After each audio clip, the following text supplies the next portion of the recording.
in the listening experience. It's clever.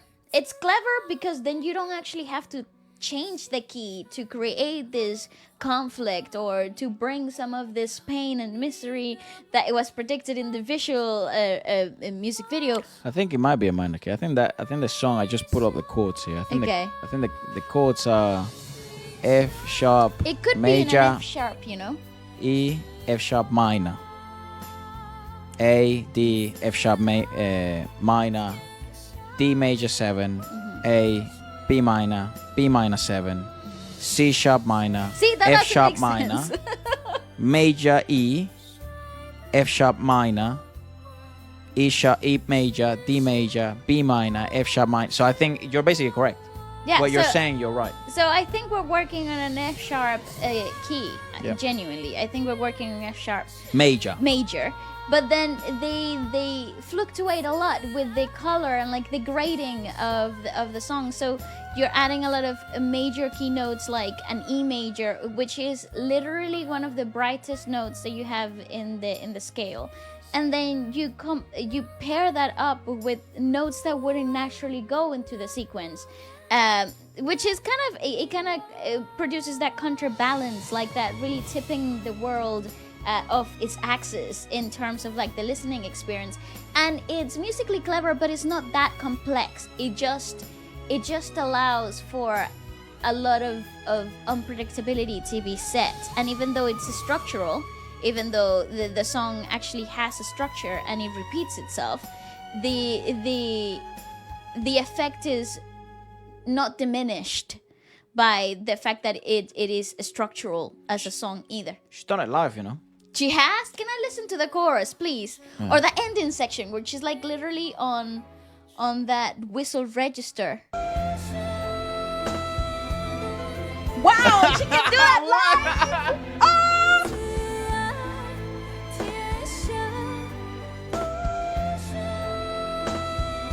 Oh wow, and that's like fucking live as all balls. You can hear the snare like bounce off other people's mics.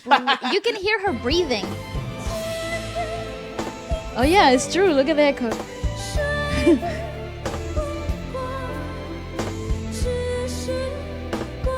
I like how grounded she is. You need to though.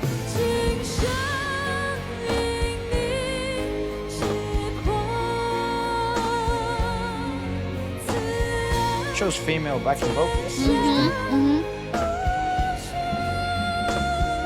Wow, that's hard.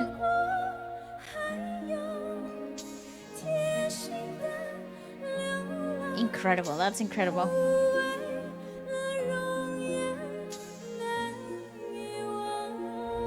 She's choosing some of those to like kind of die at the end of the phrases, so she's not really carrying. Yeah. Just for longevity aspect, no, because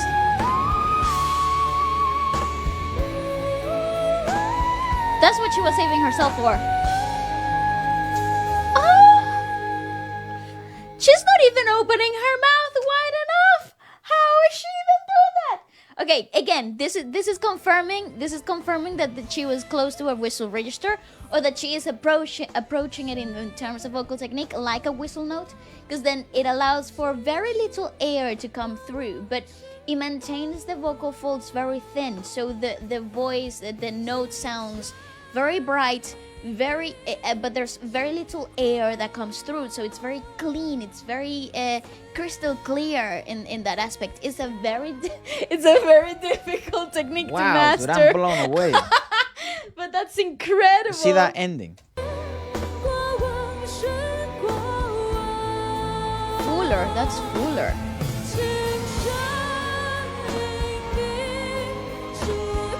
Where's the male vocalist coming from? They have a male vocalist here.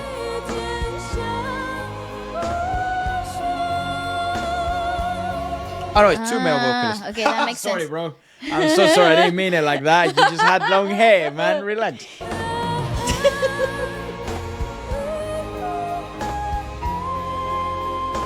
Yeah, she's approaching it like a whistle. Damn.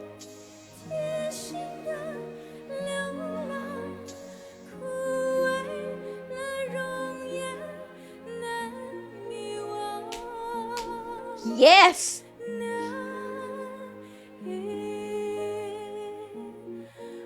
She's very tense. So would I. Yeah, I'm glad to see that she's a normal human being. Wow, she crushed What do you that. mean, bro? That song is Crushed fucking it. impossible. That's incredible. The fact that she murdered that, she absolutely smashed it.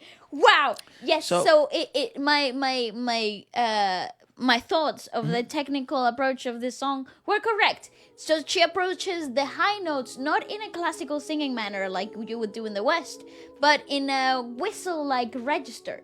So it allows for even brighter notes, not so warm vowels. They're actually quite bright, and they ring off in the area, and they allow for some of this mythical, magical sound space to really be filled.